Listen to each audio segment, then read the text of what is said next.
वैशाख स्नान की कहानी। एक राजा था।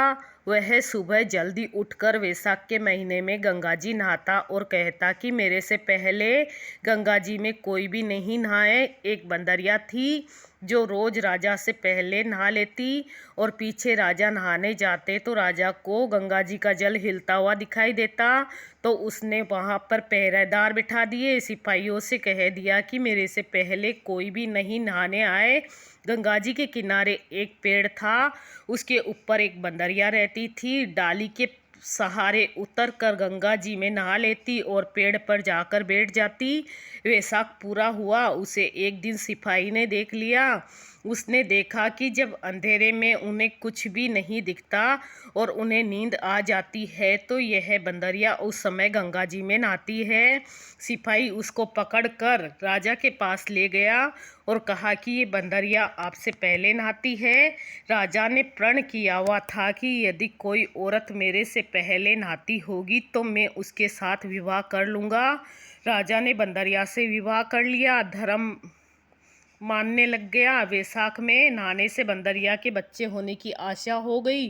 पूरे महीने हो गए। जब बंदरिया ने पूछा कि मेरे बच्चा होएगा तो मैं किसे जगाऊंगी, तब राजा ने महल में एक घंटी बंधवा दी और कहा कि जब तेरे दर्द हो तो तू घंटी हिला दियो, फिर आकर सारा इंतजाम कर दूंगा। राजा के कई रानियां थी। उन्होंने उस बंदरी से पूछा ये घंटी किसने बांधी है। जब यह बोली राजा जी ने बांधी है, मेरे बच्चा होगा तब मैं बुलाऊंगी। रानी ने कहा जरा बजा कर दिखा कि राजा आएगा या नहीं। बंदरिया ने घंटी बजा दी, राजा आया। जब पूछा कि घंटी क्यों बजाई, तब बंदरिया बोली कि रानी ने कहा था बंदरिया के बच्चा होने लगा तो उसने घंटी बजाई, पर राजा नहीं आया। फिर रानियों से बंदरिया ने पूछा मैं बच्चा कैसे पैदा करूं, तब रानियों ने कहा कि आँख में पट्टी बांध ले, आँखली में सिर दे दे। फिर बंदरिया के वैशाख नहाने के पुण्य से एक अति सुंदर लड़का हुआ। होते ही रानी ने राजा को नहीं दिया और दासी को दे दिया और कहा कि इस बंदरिया के बच्चे को नदी में बहा दो और बंदरिया के पास आटे को खून में लपेट कर रख दो। राजा ने आकर पूछा कि ये बच्चा हुआ है, तब रानी ने कहा बच्चा नहीं हुआ, ये ईंट पत्थर हुआ है। फिर राजा ने संतोष कर लिया कि रानियों के बच्चा नहीं होता, इसलिए इसके भी क्यों होता। उधर दासी बच्चे को फेंकने लगी तो नदी में फेंका नहीं गया। कुम्हार मिट्टी का बर्तन बना रहा था, उसके अंदर रख कर आ गई। कुम्हार और कुम्हारिन खुदी हुई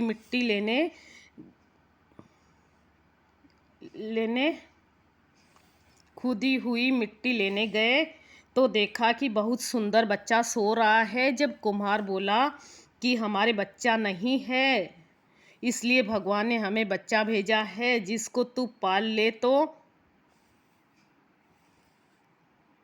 तो अपने घर ले चलें। फिर कुम्हारी बोली ले चलो, अपने खातिर ही भगवान ने भेजा है। इसको पाल पोस कर बड़ा कर लिया। लड़का रात दिन बढ़ने लगा। वह कुम्हार मिट्टी का हाथी बनाकर बेचा करता था। एक दिन लड़का बोला पिताजी मेरे को भी हाथी घोड़ा दो, मैं इससे खेलूँगा। फिर हाथी घोड़ा ले जाकर कुएं पर बैठ गया। लड़के की सारी बात का पता लग गया कि मैं बंदरिया के हुआ था और रानियों ने मेरे को मारने के लिए दासी को दे दिया था। कुएं पर दासियां पानी भरने के लिए आई तो वे दासी को देख कर बोला कि मेरा मिट्टी का हाथी घोड़ा पानी पी लेगा। तब दासियां बोली मूर्ख, कभी मिट्टी का हाथी घोड़ा भी पानी पीता है क्या। फिर लड़का बोला मूर्खों, कहीं बंदरिया के भी ईंट पत्थर पैदा होते हैं क्या। फिर वह दासिया रानी से बोली कि एक कुम्हार का लड़का है, उसने हमें यह बात कही और घड़े पर कंकड़ी मार कर फोड़ दिया। फिर रानी ने जहर का लड्डू तैयार किया और कहा कि ये लड्डू उस लड़के को खिलाओ। दूसरे दिन वह दासियां उस लड़के को वह लड्डू खिलाने गई तो भगवान ने उस पर लड्डू को गोंदगिरी का बना दिया। अगले दिन दासियों ने जाकर देखा कि वह मरा नहीं है और खेलता फिर रहा है। इस पर रानी रूठ कर सो गई और राजा से आकर पूछा, रानी क्यों सो रही है? राजा ने आकर पूछा, रानी क्यों सो रही है? तब रानी ने आवाज जवाब दिया कि कुम्हार को अपनी बस्ती से निकाल दें। राजा ने कहा कि मैं ये क्यों कड़वा बोलती हो?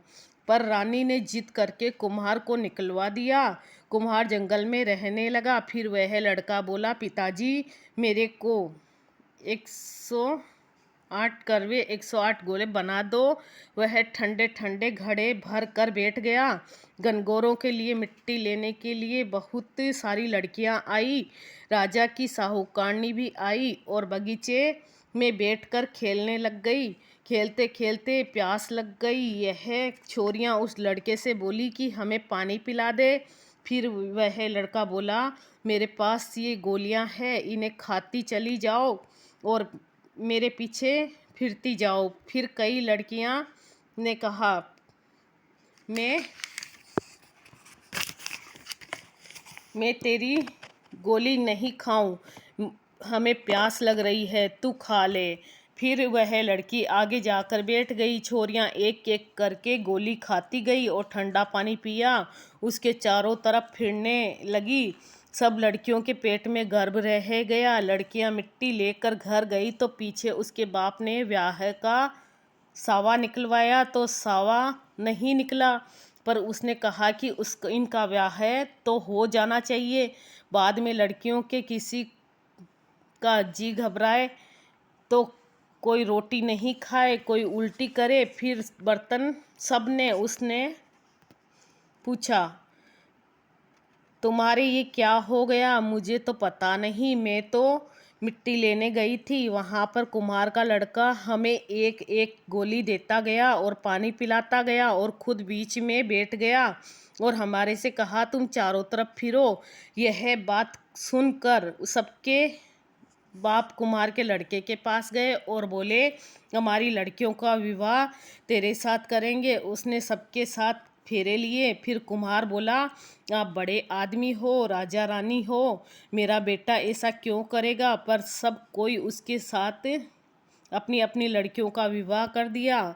बहुत सा धन दौलत देकर अपनी लड़कियों को विदा कर दिया और इस तरह 108 बहुएं आ गई। फिर सबके लड़के भी हो गए और 108 कमरे करवा दिए। सब बहुओं के लिए भी कमरे भी बनवा दिए गए।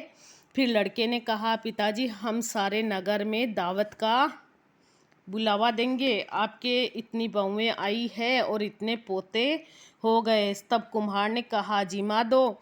तब सारी नगरी और राजा रानी को बुलावा दे दिया।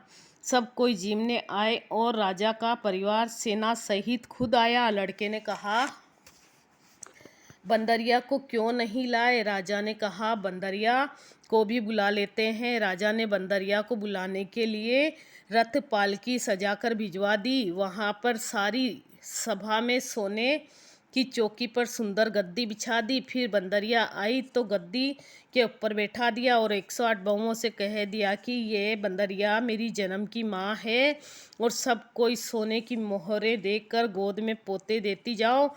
फिर सब बहुएं आई और सोने की मोहरें देकर पैर छू कर गोद में पोते देती गई। बंदरिया सबको आशीर्वाद देती गई। फिर राजा की रानियां समझ गई और राजा से कहा कि हमें बुलाकर हमारा अपमान कर रहे हैं, इसलिए हम भी जा रहे हैं। फिर राजा भी लड़कर बोला कि हे भाई, तू बंदरिया का स्वागत इतना क्यों कर रहा है?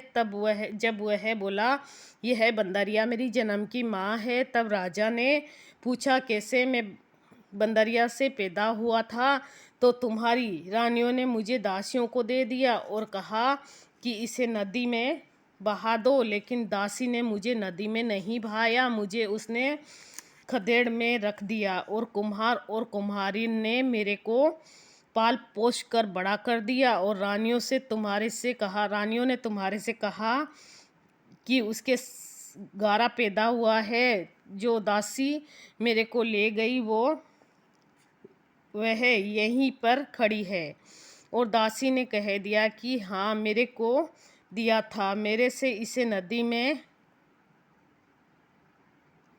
नहीं फेंका गया, इसलिए इसको खंदेड़े में रख दिया। वहाँ पर वह रानियाँ सुनकर चुप रह गई।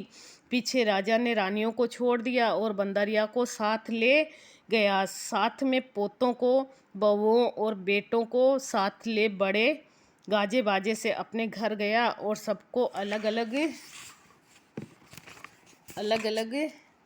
महल बनवा दिया। सब वहाँ पर जाकर राज्य करने लगी और सारी दुनिया कहने लगी कि वैशाख महीने में का इतना फल है तो सबको वैशाख नहाना चाहिए, दान पुण्य करना चाहिए। बाद में कुम्हार से कहा, तेरे को जितना धन चाहिए ले ले, तेरा मन चाहे तो मेरे घर पर रह जा, तेरा मन हो तो तू अपने घर पर रहे, क्योंकि तूने बहुत बड़ा उपकार किया है। फिर उसको बहुत सारा धन दे दिया।